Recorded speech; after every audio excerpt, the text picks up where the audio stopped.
Hello, it's Liana Bolden with Eternally Speaking Now. The name of this message is Free Birds. Well, the past 2 weeks have been extremely difficult. My parents have had to make the tough decision to sell their house, and it's been challenging for me to accept. They have been extraordinarily patient with me as I have asked to explore alternative options like keeping the place and renting it out. But after hours of crunching the numbers and talking through practicalities, which have proven far from practical, the decision is confirmed. It is time to let it go. Now, I could list at least 10 convincing reasons to do otherwise, but at that point, I'd be kicking against the goads, or beating the dead horse, or shall I say, smothering a bird that's meant to fly. No matter how you approach the issue, the result is the same. It's time to let it go. In a way, you could liken this situation to setting a bird free. Our family embraced and delighted in visiting my parents at their glorious beachfront home for 25 years. And now it's time to let that property, our dear bird, fly away to its next destination. Intriguingly, I've been keenly aware this summer of the various stages that birds experience. As I've just gone about my daily business, the Lord has directed my attention to specific scenes that capture each phase of a bird's life. At each moment, it's like He cupped my chin in His hands and He guided my sights to another bird scene and nudged me to take a photo. It turns out with each of these steps and every picture I took, He was providing the fuel for this message. So, what I'm going to share with you is a compilation of all these bird sightings I've had throughout the summer. And when they're all put together, they amazingly illustrate the process of a bird's life, from before its beginning to after its end. But wait. This message is not about birds. It's about you and me and our seasons of life. It's about wholeheartedly embracing what is to be coddled, while also being willing and courageous to let go of what needs to be released. So let's just begin with this montage of bird sightings. As I speak with you now, listen to see, as the Holy Spirit speaks to you, if you can identify what I'll call the birds of your life, the specific things that are in various seasons of your life right now. It'll make more sense later. Just go along this little journey with me as I share with you what's happened over the summer and the messages that God has attached to them. I pray that this really, I just pray this goes deeply into your soul and that He ministers to you in a mighty way as you listen to this. Okay, so the first scene that I saw this summer was a bird. I was sitting in my car praying with a friend in Illinois on the phone. We were on the phone. And while I prayed with her, I saw this bird fly back and forth, carrying twigs to build a nest. And there was a big nest she was building, I could see. And so I say, the first phase of the bird's life would be the nesting and preparing. I would say to you, meet Birdie. Here she is resting momentarily from her extensive labors, constructing a nest for her babes. And I ask you now today, are you building something new? Are you preparing for something yet to be revealed? Maybe you have a vision in your mind of how it may eventually look, but in reality, we never quite know how things will transpire. I exhort you today and say, be faithful, work hard, take healthy rests, keep all your projects and plans in prayer and do it all for the Lord, and let it all go to Him. Zechariah 4:10 says, "Do not despise these small beginnings, for the Lord rejoices to see the work begin." Okay, on to the second stage. This is the phase of incubation. When I was at my parents' helping them go through boxes for their estate sale in Michigan, I was surprised to discover this little egg and a nest that it went into. It just, out of the blue, it was in a big box of stuff I was sorting through. A little decorative egg and a nest. Well, it fit all this perfectly because in the stage of incubation, we get to consider Birdie's baby, still growing and yet to be brought forth into this world for God's good purposes. And so I ask you today, are you in charge of something conceived but not yet born? I believe the Lord would say, feed it well, defend it, protect it during this vulnerable and critical time of growth. Remain teachable, as God's full plans for it are not yet clear. Delight in the simplicity and the anticipation of this incubation season, and let the Lord's purposes reign. Hold it all with an open palm before Him. All right, on to the next stage. This is the stage of nurturing. While we were in Tennessee, we walked into my sister-in-law's home, and there on the right, in her front lawn, was a tree holding a nest with 3 newborn chicks. The parent bird was always nearby, often with a worm in his mouth. So, in this stage, we are welcoming Birdie babies. Birdie now has multiple little ones who depend on her for food, love, and shelter. And I ask you today, what active, moving entity have you been given to steward? It depends on you to care for it well, as this foundational phase will set the stage for the future. So water it, nurture it, pour your heart into it. Cry out to God at every turn and surrender it all to Him. 1 Corinthians 15:58 says, "Therefore, my beloved brethren, be steadfast, immovable, always abounding in the work of the Lord, knowing that your labor is not in vain in the Lord." All right, the next stage is training to fly.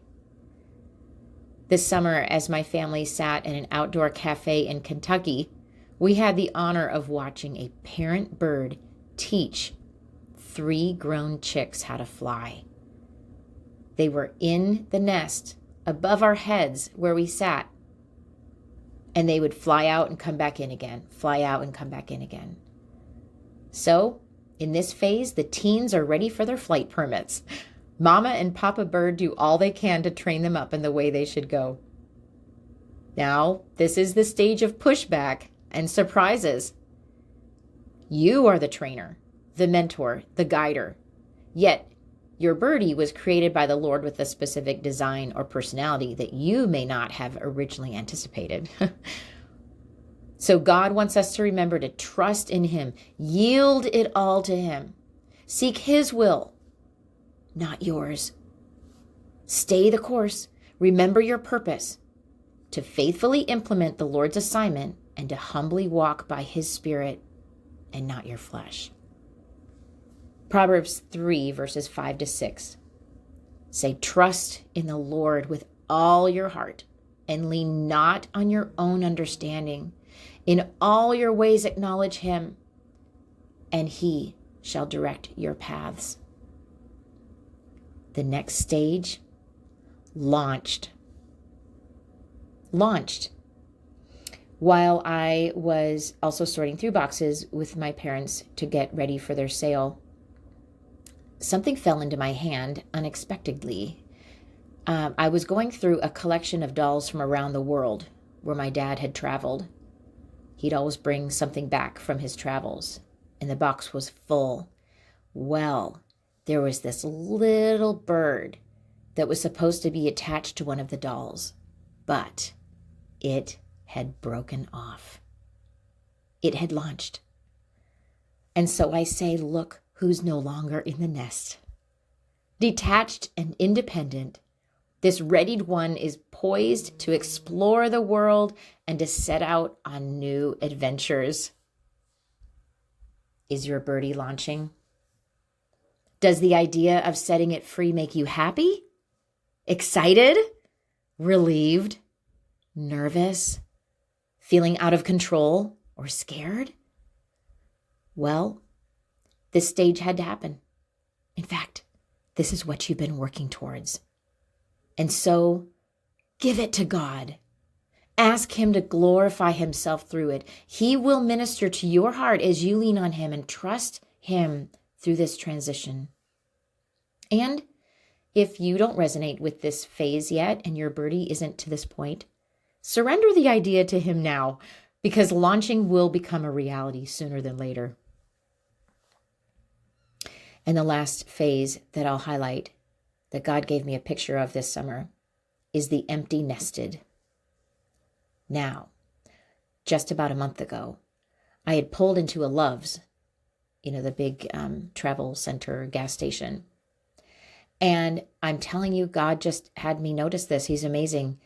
I just noticed in the sign, Loves, in the E and the S, there was a nest. There was a nest in the E and a nest in the S. Tucked away in a Love's sign with that big red heart above them were these two nests. Now, I do believe there's a timely word about this stage for the birdie who's no longer in the nest, but I sense the greater message for this moment is actually for the one who stays behind. The one I would call who is empty nested. You and me. Are you holding a nest that at one time held your birdie? Do you feel empty and alone? Do you find yourself asking things like, what do I do now? Who am I? Did I do all I could have done for my birdie? Well, what I find so intriguing about the picture I'd taken of these two nests, nestled in the E and the S.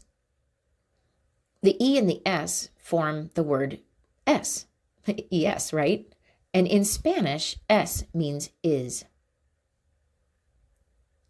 God is love. God is our refuge. God is our purpose, and He meets all of our needs. He is I am. I believe the Lord wants us to remember that He loves us. His heart is over all. Any season, and especially the empty nested one, is literally nestled in His great name, I am. So, freely submit that void to God. Freely let it go. And hand that nest to I am. So let me leave you with a challenge on top of those challenges. Did you notice the consistent theme in every stage that I've highlighted? It's about surrender. Surrender that birdie to God.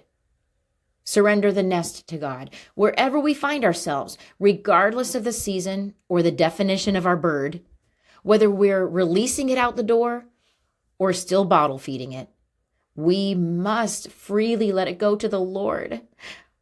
Gripping and squeezing or clinging too tightly, it'll hinder its growth, and it'll hurt ourselves in the long run. Relinquish all control to the one who's faithful to take care, and to the one who will not let go, the Lord. Philippians 1:6 says, being confident of this very thing, that He who has begun a good work in you will complete it until the day of Jesus Christ. And so I ask, what is your birdie? It may be a job, a responsibility, a friendship, an opportunity, or a project. It may be a property, a possession, a ministry, a habit, a medical decision. Maybe it's a vision or an idea for something yet to be revealed. Maybe it's a person, a spouse, a friend, a family member. And it could literally be a toddler in the midst of potty training, a teen freshly out of the DMV with his driver's license, or an adult child already flying independently. Look, we're either preparing for something new, incubating it, bringing it forth, feeding it, training it, launching it, passing it on, or even experiencing its loss. And in most cases, we're juggling several different birdies simultaneously, with each one at a different point of its own season. My birdie, the past 2 weeks, was my parents' home, and I needed to let it go instead of re-nest it. Are you still nesting when you're supposed to be launching?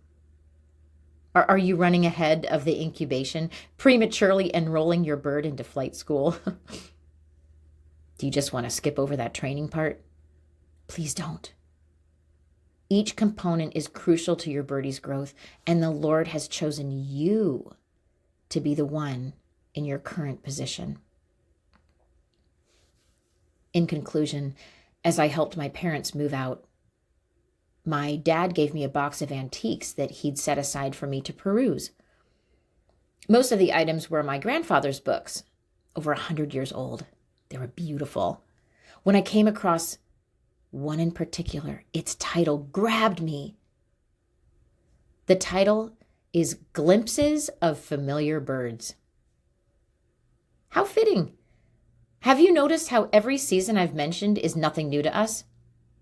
I mean, my guess is you were already acquainted with the life cycle of a bird before today, right?